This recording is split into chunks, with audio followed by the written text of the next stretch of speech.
Junmar, very consistent, no? Kung titignan mo nga sa kanyang mga numero, siya, no?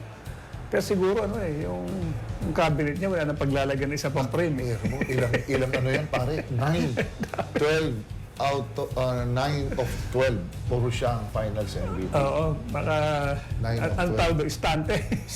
Wala nang paglalagyan, ano? Pati pader, parang mababalot niya ng plaki. Tsaka siyempre pare, no, although meron namang stats yan, meron kasing, sudden na, na parang botohan among the sports writers. Kasi, di ba, pare kasama yan, aside from the stats, no, siguro, may nakita sila, stats-wise, Junmar, very, overwhelming yung kanyang nilaro. Pero may mga ibang mga factor siguro silang kinonsider at lumabas yung pagiging impact player ni Jericho, no?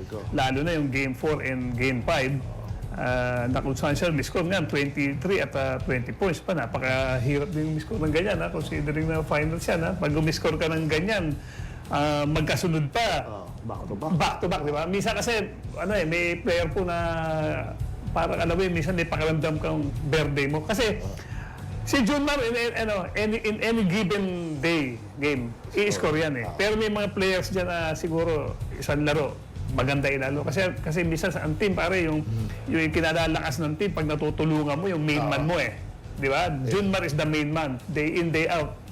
Is going to give you these numbers.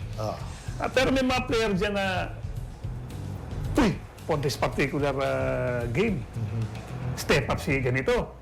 Di ba? May nakita ko minsan si Trulliano. Tapos, the following game, so-so lang.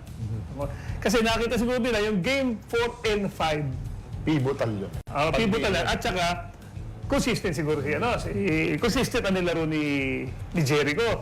At maganda nga yung shooting niya. Siguro, isa yun sa nagdagdag ng konsiderasyon sa mga pipili na kung sino ang finals MVP kaya nakakuha ni Jericho. And ayaw naman natin tanggalin naman kay Jericho yung credit, no? Talagang maganda naman yung nilaro niya. Although sa tingin ng iba, may kaangasan. Basketball, kasama ko yung angas dyan sa sa paglalaro. Cywar yan di ba? Mental toughness ang ibig ang ibig sabihin niyan at nakita mo si Jericho, he doesn't back down from anyone, di ba? Talagang ganda ng katawan, flexible lahat, all around the court, offense and defense, okay? Yun siguro ang nagbigay ng isang magandang pamamaraan para makita siya at mabigay sa kanya yung finals MVP. Okay? So siguro tama rin.